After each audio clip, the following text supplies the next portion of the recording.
샬롬, 복된 토요일입니다. 오늘은 시편 18편 1절로 29절의 말씀, 담을 뛰어넘나이다, 이 제목으로 말씀 나누고자 합니다. 우리는 어제까지 스가랴서 묵상을 14장까지 줄기차게 달려왔습니다. 그리고 이제 오늘, 내일 시편 이 18편의 말씀으로 좀 한숨을 돌리고요. 다음 주 월요일부터는 레위기 말씀을 또 한번 줄기차게 달려가게 됩니다. 자, 시편 18편. 이것은 사무엘하 22장의 말씀과도 거의 일치하는데요. 한마디로 말하면 나를 무너뜨리고자 공격하는 그 수많은 대적들 앞에서 하나님과 함께 승리하며 또한 그 모든 여정 가운데 주님의 이끄심이 얼마나 크고 놀라운가, 이것들을 마음 다해 고백하는 것이 오늘 우리가 보는 시편 18편의 말씀입니다. 여러분, 1절을 보십시오. 나의 힘이신 여호와여, 내가 주를 사랑하나이다. 2절, 여호와는 나의 반석이시요 나의 요새시요 나를 건지시는 이시요 나의 하나님이시요 내가 그 안에 피할 나의 바위시요 나의 방패시요 나의 구원의 뿌리시요 나의 찬성이시로다. 자, 어떻습니까? 이 시편 기자 다윗이 하나님의 이름을 드높이며 그 하나님에 대해서 고백하는데요.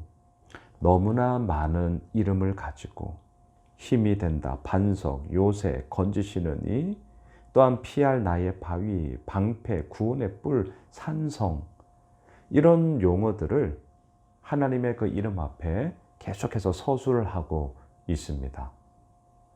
우리에게 무엇을 보여주는 것입니까? 제자반을 할 때 제가 말씀을 드립니다. 나의 삶 가운데 과연 하나님의 이름은 어떠한 모습으로 나타납니까? 이 질문은요, 뒤집어서 말을 한다면 내가 고백하는 하나님의 이름이 많으면 많을수록 더욱더 하나님과 친밀한 사귐을 가지는 자요. 또한 나의 삶 가운데 하나님의 이름의 그 모습들이 많으면 많을수록 내 삶에 여러 가지 많은 우여곡절이 있었지만 그 모든 것들을 지나 통과하여 그 가운데서도 하나님이 이러한 분이시구나라는 것을 내가 알게 되었노라. 그러한 깨달음, 또한 그 하나님을 만남, 친밀한 사귐, 이것을 우리들에게 보여준다라고 함께 말씀을 나누는 것이죠. 저는 오늘 시편 기자 이 다윗의 고백을 통하여서 동일하게 말씀드리고 싶습니다. 어찌하여 다윗이 이렇게 많은 단어들로, 많은 것들로 하나님은 이러한 분이십니다 라고 고백을 할 수 있는 것입니까? 이유가 무엇입니까?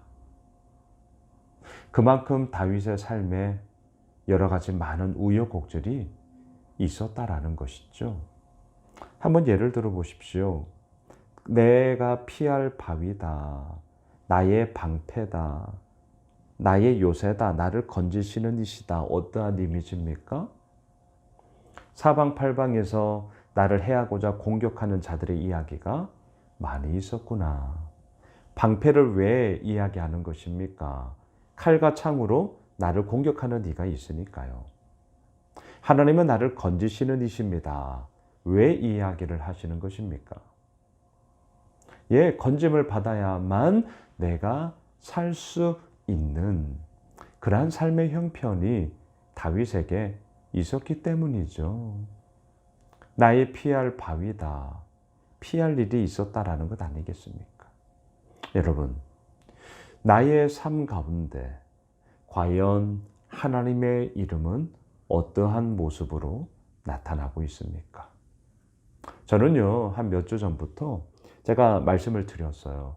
새벽에 기도할 때 제가 의도적으로 하나님은 나에게 이런 분이십니다.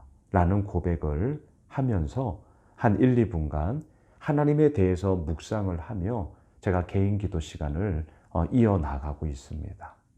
왜 이렇게 하냐고요? 목사인 저도 이렇게 하지 않으면 언제나 문제 해결적 기도가 꽉 차기 때문입니다. 물론 문제 해결적 기도 필요하죠. 예, 필요해요. 저도 너무나 잘 알고 있고, 아니, 저절로 돼요. 하지만 이러한 식의 기도로만 천편일률적으로 나아가게 된다면 하나님과 나와의 관계 속에서 하나님은 마치 도깨비 방망이와 별반 다를 게 없게 됩니다. 그 인격적인 하나님, 자, 인격이라고 이야기를 할 때 우리는 지정의를 뜻하는 것 아니겠습니까? 알고, 느끼고, 행하는 거잖아요. 근데 그 하나님을 바라볼 때 문제 해결적 기도로만 모든 것들을 다 끝내버리게 된다면 그 인격적인 하나님과의 사귐이 너무나도 국한되는 것 아니겠습니까? 그래서 저도 다윗처럼 하나님은 나의 영광이십니다. 제가 늘 고백하는 게 있어요. 하나님은 100% 오르십니다. 하나님은 100% 오르십니다. 하나님은 나를 이끄십니다. 하나님은 나를 세우십니다. 하나님은 나를 인도하십니다. 하나님은 나를 돌보십니다. 하나님은 내 마음을 아십니다. 하나님의 그 영광스러움이 나의 힘이 됩니다. 예, 저도 이렇게 하나님을 고백하며 기도의 첫 단추를 열고자 많이 지금 애를 쓰고 있습니다. 강추하고 싶어요. 성도님들, 우리가 기도의 문을 시작할 때, 열 때 하나님은 100% 오르십니다. 하나님은 나의 구원이십니다. 하나님은 나의 피할 바위십니다. 하나님은 나의 방패십니다. 하나님은 나의 요새이십니다. 나의 힘이신 여호와여 내가 주를 사랑합니다. 오늘 이 시편의 이 고백들을 우리가 그대로 이용하면 좋겠습니다. 한번 해보십시다. 이 구절로 기도를 열어보십시오. 어떻게 되는 줄 아세요? 마음 가운데 뭔가 파릇파릇하게 올라오는 그러한 정말 힘, 새로움, 풍성함, 색다름, 뭐 이런 것들이 마음의 이것 한편에서 이렇게 올라오는 것을 경험하게 됩니다. 문제 해결은 아직 안 됐거든요. 내가 원하는 바, 내가 뜻하는 바로 지금 가지 않거든요. 하지만 그 가운데서 실망과 좌절과 낙심이 아니라 이 새로움의 따뜻한 온기가 다시 한번 제 마음을 휘어잡게 되는 거죠.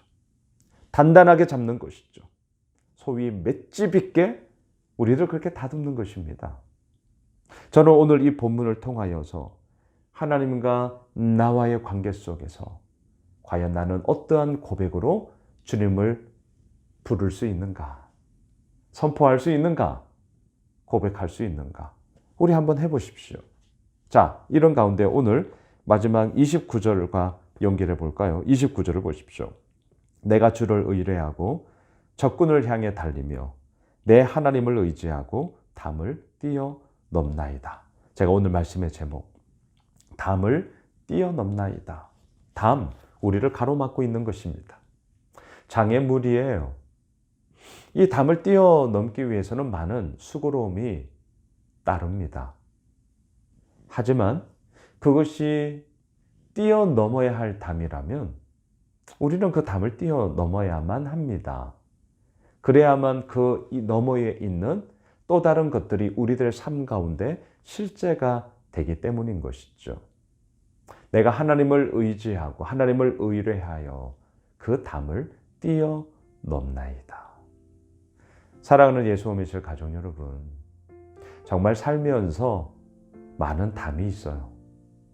이 담을 뛰어넘으면 이제 평지가 쫙 깔리겠지. 얘 가다 보면 어느새 더 큰 담이 나를 기다리고 있더라고요. 끊임없습니다. 정말 끊임이 없어요. 지칩니다. 아, 이게 뭐야? 이런 마음이 들 때가 있습니다. 하지만 오늘 이 시편 18편 말씀을 우리 마음에 새깁시다.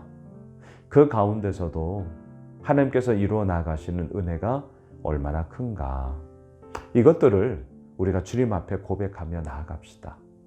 하나님의 이름이 내 삶 가운데 많으면 많을수록 잊지 마십시오. 우리에게 다가오는 이 담을 뛰어넘게 되는 것입니다. 저는 우리 예수 오미실 교회를 통하여서 이러한 믿음의 이야기, 승리의 이야기가 더욱더 풍성이 넘칠 줄 믿습니다. 저는 확신합니다. 우리 이 길에 함께 가십시다.